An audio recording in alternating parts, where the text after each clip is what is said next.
Kanchipuram Vakula silks, నాణ్యత మా ప్రాధాన్యత. మదీనాగూడ, మియాపూర్, హైదరాబాద్ లో త్వరలో శుభారంభం. ఇంత ఒక హ్యాండ్సమ్ హీరోని మీరు పెళ్లి చేసుకుంటున్నారు అండ్ న్యాచురల్లీ చాలా మంది అమ్మాయిలు ఆయనకి లైన్ వేసి ఉంటారు, ఫోన్ చేసి ఉంటారు, ఫోన్లు, ఫ్యాన్స్, రకరకాలుగా హీరోయిన్స్ తో వర్క్ చేస్తారు. అండ్ ఇండస్ట్రీ కొంచెం అంటే అప్పట్లో చెప్పేవాళ్ళు దట్ ఇండస్ట్రీలో ఆ ప్రాక్సిమిటీ వల్ల రిలేషన్షిప్స్ తొందరగా ఏర్పడిపోతాయని చెప్పేసి. అంతే కదా, హీరో హీరోయిన్స్ మధ్య కావచ్చు. అప్పుడే కాదు ఇప్పుడు ఎప్పుడన్నా అంతే అది. బట్ ఎప్పుడు మీరు ఇన్సెక్యూర్ ఫీల్ అవ్వలేదు ఒక స్త్రీగా? అస్సలు లేదు. అంటే మీ మీద ప్రేమ తగ్గిపోతుందని అట్లా లేదు, ఎప్పుడు నాకు అనిపించలేదు. నేను ఒకటి ఏంటంటే బేసికల్గా నేను చాలా స్ట్రాంగ్గా నేను చాలా స్ట్రాంగ్గా బిలీవ్ చేసుకుంటా ఒకటి. రెండోది బికాస్ నేను కరెక్ట్గా ఉంటే నన్ను వదిలి ఎవరు వెళ్ళలేరు. నా పిల్లలు అవనివ్వండి, నా హస్బెండ్ అవనివ్వండి, నా ఫ్రెండ్స్ అవనివ్వండి. నేను కరెక్ట్గా ఉన్నంత వరకు, నా సైడ్ నుంచి ఏ ఇన్కన్వీనియన్స్ లేనంత వరకు, నేను వాళ్ళని అర్థం చేసుకున్నంత వరకు, నేను వాళ్ళకి ఒక అవకాశం ఇవ్వనంత వరకు వాళ్ళు ఎలా వెళ్తారు?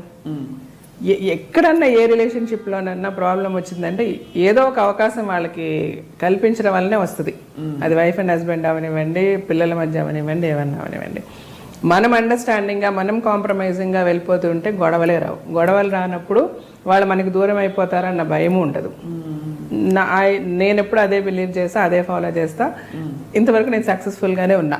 సో నాకు ఎప్పుడు కూడా ఇన్సెక్యూరిటీ అనిపించలేదు. అదే నేను చెప్తున్నా మీకు, రాజశేఖర్ గారి దగ్గర నాకు నచ్చింది అదే. ఆయనకి ఫ్యాన్స్, అమ్మాయిలు, అభిమానులు ఎవరున్నా కూడా నాతో డిస్కస్ చేయకుండా, నాతో చెప్పకుండా ఏ ఇష్యూ ఉండదు.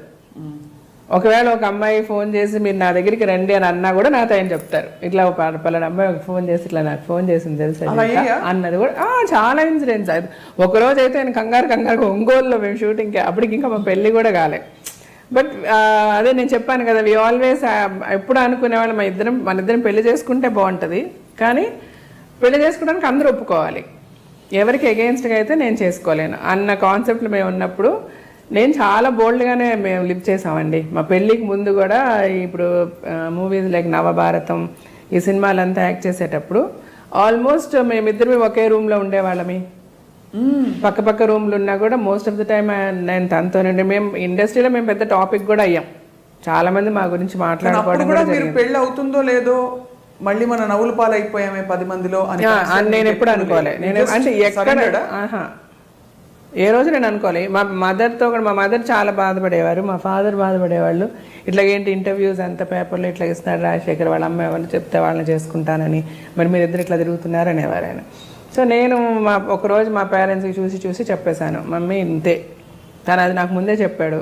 సో వెదర్ ఆయన వేరే పెళ్లి చేసుకున్నా చేసుకోకపోయినా, నేనైతే తను పెళ్లి చేసుకోకుండా మేము ఇలాగే ఉంటాం, మా రిలేషన్షిప్ ఇలాగే ఉంటుంది. There will be no change in ఆ రిలేషన్షిప్. బట్ అది ఇంకో అమ్మాయి వచ్చి ఉంటే అంటే అప్పుడు ఒకవేళ అమ్మాయి యాక్సెప్ట్ చేయకపోతే maybe we would have been good friends. అది తన ఇష్టము, ఆయన ఏం చెప్పుకుంటారో ఎట్లా చేసుకుంటారో అది తన సోల్మేట్స్ అని మీకు ఫీల్ అయ్యారు. అంతే, నేను అలాగే ఫీల్ అయ్యి, తను అలాగే ఫీల్ అయ్యారు. తను యాక్చువల్గా ఒక అట్ వన్ టైం చాలా ఒక ప్రపోజల్ అంతా ఓకే అయిపోయి, వాళ్ళ ఇంట్లో వాళ్ళకంతా ఓకే అయిపోయి, పెళ్లి రాజశేఖర్కి వేరే అమ్మాయితో అంతా ఫిక్స్ అయిపోయింది. ఫిల్మ్ ఇండస్ట్రీ లేకపోతే కాదు, ఫిల్మ్ ఇండస్ట్రీలోనే. నేను పేరు అయితే చెప్పదలుచుకోలేదు, నాట్ అన్ యాక్ట్రెస్. బట్ అంతా ఫిక్స్ అయిన తర్వాత కూడా వాళ్ళ బ్రదర్ ఇన్ లా, అంటే రాజశేఖర్ గారు was not very happy, but వాళ్ళ బ్రదర్ ఇన్ లా వాళ్ళంతా కూడా వచ్చి నాకు చెప్పారు. I said fine, I'm prepared for this. Film ఇండస్ట్రీలోనే, but not actress, not an actress. Sir అయితే నేను మెంటల్గా ఆల్రెడీ ప్రిపేర్డ్గా ఉన్నానండి. Of course it's going to, నాకు చాలా పెయిన్ఫుల్గా ఉంటుంది, బట్ ఈవెన్ దెన్ ఈ పెయిన్ నేను తీసుకోవడానికి రెడీగానే ఉన్నా. ఎందుకంటే నేను ఆల్రెడీ మెంటలీ ప్రిపేర్డ్, నాకు ఇది జరుగుతుంది అని చెప్పి. అండ్ నేను చెప్పాను, ఆయన రాజశేఖర్ గారు కూడా, తను కూడా ఒక లెవెల్కి కన్విన్స్ అయ్యి, ఆ పెళ్ళి అనేది ఆల్మోస్ట్ ఇంక పెళ్ళి వాళ్ళు వీళ్ళు మాట్లాడుకోవాలి అన్నీ అయిపోయాయి, 2 ఫ్యామిలీస్ కలవడం చేయడం అంతా. బట్ తర్వాత ఒక 1 డే ఆ అమ్మాయి నన్ను, అంటే తను నాతో చదివింది స్కూల్లో, నాకు 1 year సీనియర్ అమ్మాయి. ఎవరో చెప్పచ్చు కదా? చెప్పలేదు, చెప్పకూడదు, దట్స్ నాట్ నైస్. సో అయితే తను ఒకరోజు రాజశేఖర్ గారు ఫోన్ చేసి తను నేను కలవాలంటుంది. మా సినిమా స్టోరీలా ఉంటుంది మరి యాక్చువల్గా. So early morning 5 o'clock 6 o'clock ఏదో గుడికి వెళ్దాం అనుకున్నా. వాళ్ళిద్దరు వచ్చారు, నేను వెళ్ళాను. మేము గుడికి వెళ్ళాము. ఎప్పుడు లైక్ ఆయనకు ఒక కారు ఉంది, యాంబీ అనమాట అప్పుడు తను యూజ్ చేసేది. సో తను ఫ్రంట్లో నేనే కూర్చునేదాన్ని ఎప్పుడు నార్మల్గా. ఆ రోజు మటుకు ఆ అమ్మాయి కూర్చుంది, నేను వెనక్కి కూర్చున్నాను. మేము వెళ్ళాము, గుడికి వెళ్ళాము, చూసాము, అన్నీ అయింది. మనసుకి హలో అంటే హలో, నేను చెప్తున్నాను కదా, హలో అంటే హలో అనుకున్నా. మా ఇంటికి నేను వెళ్ళిపోయాను. I fell very sick. తర్వాత నాకు చాలా అంటే ఎవరితోనూ షేర్ చేసుకోలేము. అట్ ద సేమ్ టైం ఇద్దరికీ పెయిన్ ఉంది. నేనైతే చాలా హై ఫీవర్ వచ్చేసింది. ఒక 1 full day నేను రాజశేఖర్ గారికి కూడా ఫోన్ చేయలేదు. తర్వాత మా మదర్, షీఈ్ వెరీ అండర్స్టాండింగ్, మా మమ్మీ అయితే. సరే ఆవిడైతే she's no more now, I miss her a lot. సరే అయితే తను షీ కాల్డ్ హిమ్ అనమాట. ఆయనకి ఫోన్ చేసి ఇట్లా జీవిత ఈజ్ వెరీ సిక్ అని అంటే వెంటనే వచ్చి then is being a doctor medication అది ఇచ్చారు చేసి then he stayed with me for a while and then he went away. సరే ఇది జరిగింది. తర్వాత మేము ఇద్దరం ఒక సినిమాలో కూడా యాక్ట్ చేసాం. ఇంకా పెళ్ళి మాటలన్నీ జరుగుతున్నాయి. ఆ అమ్మాయికి నాయనకి ఎప్పుడు పెళ్ళి ఏంటి అంతా. ఇంద్రధనుస్ అనే మూవీ చేసామన్నమాట. అందులో చూస్తే నేను చాలా సిక్కుంటా. మీరు if you watch the movie now after this interview will know. అంటే చాలా సన్నగా ఒకలాగా చాలా పేల్గా ఉంటానన్నమాట. I will be very sick in that film. ఇద్దరమే యాక్ట్ చేస్తున్నాము, ఇద్దరికి అన్నీ తెలుసు, like you know he's going to get married అంతా. బట్ ఆ అమ్మాయి ఏంటంటే సడన్గా one day he was very tensed. Shoot అయిపోయిన పక్క రూమ్లో ఉంటాం కదా, చాలా టెన్షన్. ఏంటి ఫోన్లో వెళ్తున్నారు, మాట్లాడుతున్నారు, వస్తున్నారు అంతా. So then I asked him, ఏంటి ఏమైంది, వాట్ ఈస్ ద ప్రాబ్లమ్ అని అంటే, no we have an issue. వాళ్ళ పేరెంట్స్, ఆ అమ్మాయికి నేను నీ గురించి చెప్పాను కదా, ఈ అమ్మాయి వాళ్ళ పేరెంట్స్కి చెప్పి, so then now she insist me that మన ఇద్దరు మీ పెళ్లి చేసుకోవాలంటే here after you should not, నువ్వు జీవిత గారితో మాట్లాడకూడదు, మీరు తనతో యాక్ట్ చేయకూడదు, ఇవన్నీ చెప్పారు మా పేరెంట్స్ చెప్తున్నారు. ఎందుకంటే అలా వదిలేస్తే అది మళ్ళీ ప్రాబ్లం అయిపోతుంది ఫ్యూచర్లో ఇలాగన్నారు. సో నేనైతే చెప్పేశాను చాలా క్లియర్గా, అది ఇంపాసిబుల్. నా లైఫ్ని మీరు డిక్టేట్ చేయొద్దు.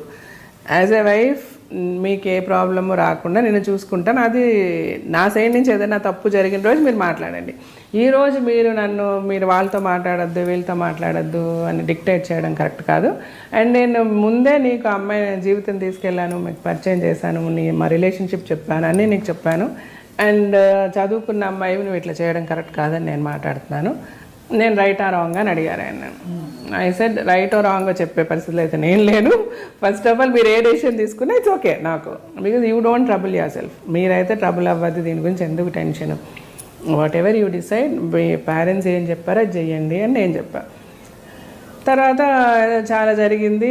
నేనైతే తర్వాత మళ్ళీ కానీ నేను వెళ్ళి పడుకుని పోయాను. నెక్స్ట్ డే మార్నింగ్, ఆ రోజు నైట్ అంతా ఈయన మాట్లాడుతూనే ఉన్నారు అమ్మాయితో ఫోన్లో అని మా వాళ్ళు చెప్పారు, మా మేనేజర్లు వాళ్ళు వీళ్ళంతా. So then next day he told me, నేనైతే ఒప్పుకోలేదు. సో దెన్ వాళ్ళకి ప్రాబ్లం ఉందంట, అమ్మాయిని అమెరికా పంపించేశారు అని చెప్పారు. సరే ఓకే, మీరు ఏం చేయాలనుకుంటున్నారంటే, నేను అమ్మాయితో ఓపెన్గా చెప్పేసి, నువ్వు నీ పేరెంట్స్ నువ్వు డెసిషన్ తీసుకో. అమ్మాయికి యాక్చువల్గా ఈ ప్రపోజల్ వచ్చింది, ఆ అమ్మాయి చాలా ఇష్టపడి ఈయన చేసుకోవాలని చాలా పెద్ద లెవెల్లో వచ్చే మాట్లాడారనమాట.